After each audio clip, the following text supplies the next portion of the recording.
கிறிஸ்துவுக்குள் பிரியமான சகோதர சகோதரிகளை, இன்றைய நாளில் தாய் திருவையோடு இணைந்து இயேசுடைய தோற்றம் மாற்ற பெருவிழாவினை நீங்களும் நானும் கொண்டாடுகின்றோம். ஒரு பக்தன் ஒருவன் இருந்தானாம். அவனுடைய கிராமத்திலே திடீரென்று ஒரு வெள்ளம் ஏற்பட்டது. அந்த வெள்ளத்திலே எல்லா விதமான மக்களும் அடித்துச் செல்லப்படுகிறார்கள். உடைமைகள் அடித்துச் செல்லப்படுகின்றன, உறவுகள் அடித்துச் செல்லப்படுகின்றன. எனவே அவர்களை காப்பாற்றுவதற்காக தீயணைப்பு வீரர்களும் காவல் படையினரும் இராணுவ வீரர்களும் இணைந்து ஒவ்வொருவராக காப்பாற்றிக் கொண்டிருக்கிறார்கள். அப்பொழுது இந்த பக்தனையும் காப்பாற்றுவதற்காக கூப்பாடு போடுகிறார்கள். ஆனால் இந்த பக்தன், என்னெல்லாம் நீங்கள் காப்பாற்ற வேண்டாம், என்னை கடவுள் காப்பாற்றுவார் என்று சொல்கிறான். சிறிது நேரம் போகிறது, வெள்ளம் இன்னும் அதிகமாகிறது. அப்பொழுது பரிசில்லை வரக்கூடிய நபர்கள், இதோ இந்த பரிசில்லை ஏறிக்கொள், உன்னுடைய உயிரை நீ காப்பாற்றிக்கொள் என்கிறார்கள். அதற்கு இந்த பக்தன், அதெல்லாம் வேண்டாம், கடவுள் என்னை காப்பாற்றுவார் என்கிறான். அடுத்ததாக பரிசில் போய் படகு வருகிறது. இப்பொழுது இன்னும் கொஞ்சம் அதிகமாக வெள்ளம் வேகமாக வந்து கொண்டிருக்கிறது. அப்பொழுது படகிலே வந்தவர்களும், இதோ இந்த படகிலே ஏறிக்கொள், உன்னுடைய உயிரை காப்பாற்றிக்கொள் என்கிறார்கள். அதற்கு மீண்டுமாக பக்தன், கடவுள் என்னை காப்பாற்றுவார் என்கிறான். இன்னும் வெள்ளம் அதிகமாகி அவன் வீட்டினுடைய மேல்தளத்திற்கு வந்து நிற்கிறான். அப்பொழுது ஹெலிகாப்டர் வந்து கயிறை இறக்கி, இந்த கயிறை கெட்டியாக பிடித்துக்கொள், உன்னுடைய உயிரை காப்பாற்றிக்கொள் என்கிறார்கள். மீண்டுமாக அந்த பக்தன், கடவுள் என்னை காப்பாற்றுவார் என்கிறான். அந்த பக்தன் வெள்ளத்திலே இறந்து போனான். இறந்து போன பிறகு அவன் மேலுலகத்திற்கு செல்கிறான். அப்பொழுது பேதுரு அவனை தடுத்தாட்கிறார். நீ உள்ளுக்குள் வருவதற்கு உனக்கு தகுதி இல்லை, நீ வெளியே போ என்கிறார். அதற்கு இந்த பக்தன் மிகவும் கோபம் கொண்டவனாக, என் மேல என்ன தப்பு இருக்கு? கடவுளை தான் நான் நம்பி வாழ்ந்துகிட்டு இருந்தேன். கடவுள் என்னை காப்பாற்றுவார், கடவுள் என்னை காப்பாற்றுவார், கடவுள் என்னை காப்பாற்றுவார்னு சொல்லி பொறுமையோடு காத்துக்கிட்டு இருந்தனே, கடவுள் என்னை கடைசி வரைக்கும் காப்பாற்றவே இல்லை, நான் செத்து போனேன். அதுக்கு காரணம் இந்த கடவுள் தான் என்று கூறினார். கடவுள் நேரடியாக வந்து, பக்தா, நான் உன்னுடைய விசுவாசத்தை மதிக்கிறேன், உன்னுடைய விசுவாசத்தை நான் போற்றுகிறேன்.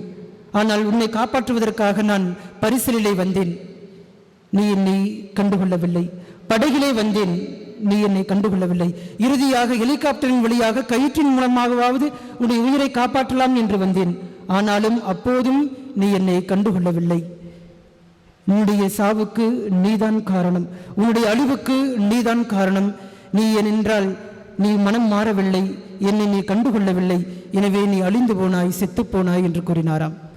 இயேசுவில் பிரியமான சகோதர சகோதரிகளே, இந்த பக்தனை போலத்தான் நம்முடைய வாழ்க்கையிலும் பல நேரங்களிலே கடவுள் வருவதை நம்முடைய அகக்கண்களால் பார்ப்பதை விட்டுவிட்டு புறக்கண்களால் பார்ப்பதனால்தான் என்னதான் கடவுள் மீது முழுமையான நம்பிக்கை கொண்டிருந்தாலும் அவரை பற்றி பிடித்துக் கொள்ள முடியாமல் போகிறோம். நம்முடைய வாழ்க்கையானது எந்த விதமான மாற்றமும் இல்லாமல் ஒரே பாதையிலே சென்று கொண்டிருக்கிறது.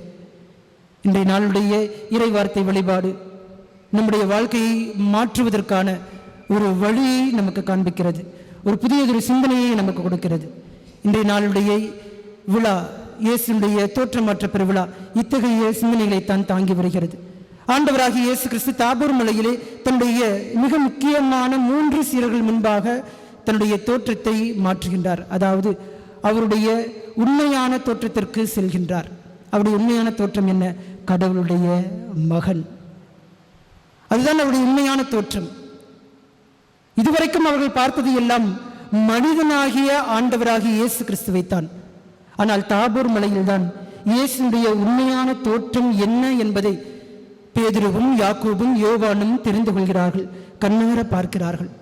இதற்கு விவிலிய பின்னணியையும் நாம் புரிந்து கொள்ள வேண்டியது அவசியம்.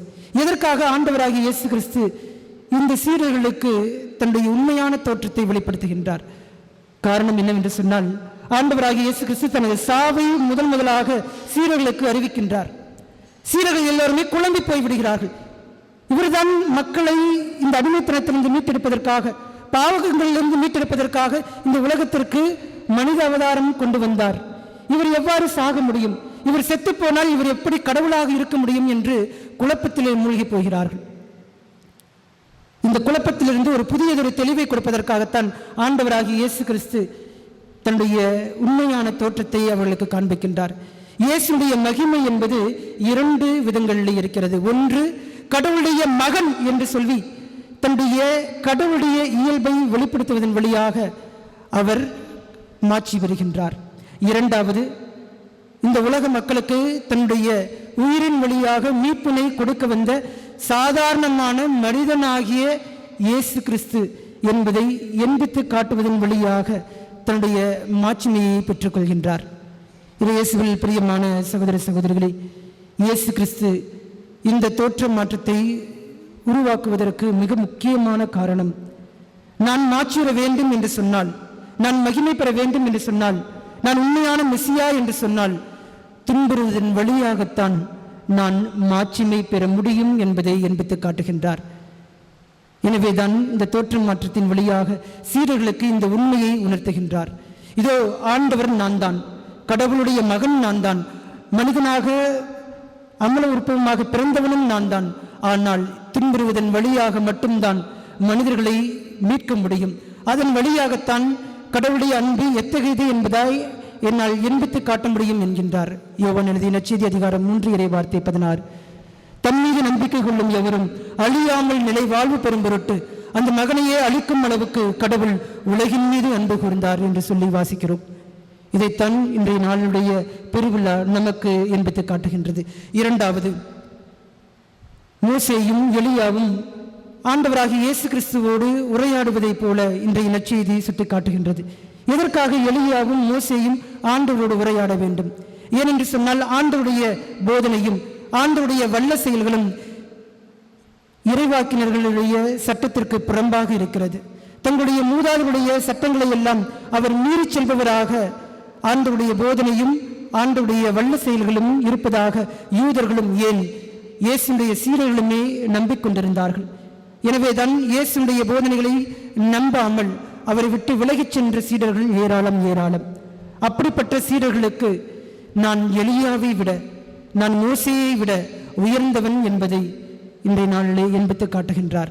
இதோ சட்டங்களை அழிப்பதற்காகவோ, சட்டங்களை மீறுவதற்காகவோ, அல்லது மற்ற இறைவாக்கினர்களைப் போல நானும் ஒரு சாதாரணமான இறைவாக்கினன் இல்லை என்பதை எண்பித்து காட்டுவதற்காக ஆண்டவராகிய இயேசு கிறிஸ்து இறைவாக்கினர்கள் முதல்வரான எலியாவை காட்டிலும், சட்டங்களை எல்லாம் கொடுத்த மோசேவை காட்டிலும் நான் உயர்ந்தவன் என்பதை இன்றைய நாளுடைய திருநாளின் வழியாக எண்பித்து காட்டுகின்றார்.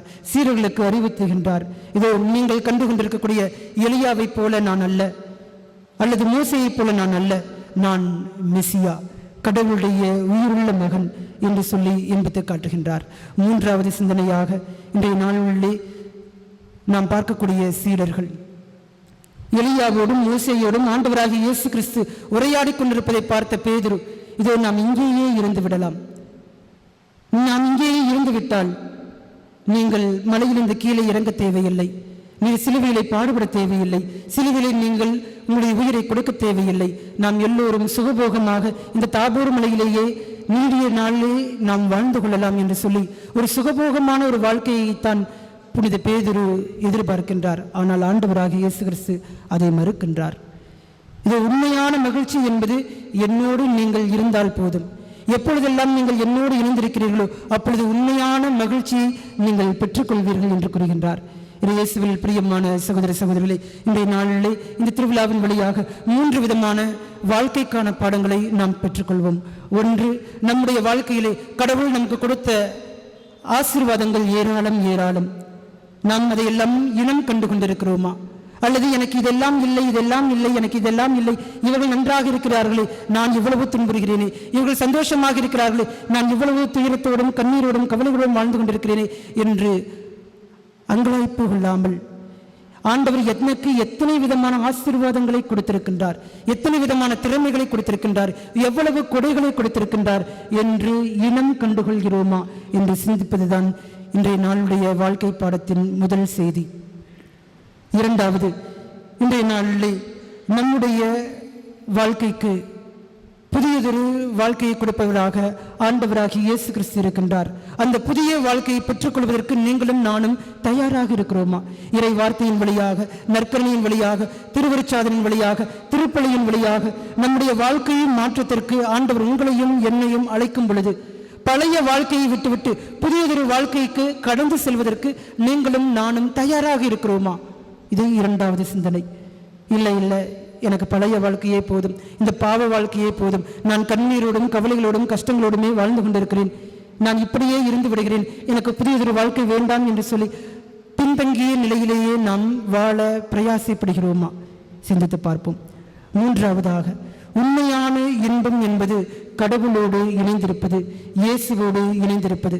அப்படி இயேசுவோடு இணைந்திருக்கவும் கடவுளோடு இணைந்திருக்கவும் நீங்களும் நானும் தயாராக இருக்கிறோமா? நல்லாயின் இயேசு என்றென்றும் வாழ்த்து பெறுவாராக. ஆமென்.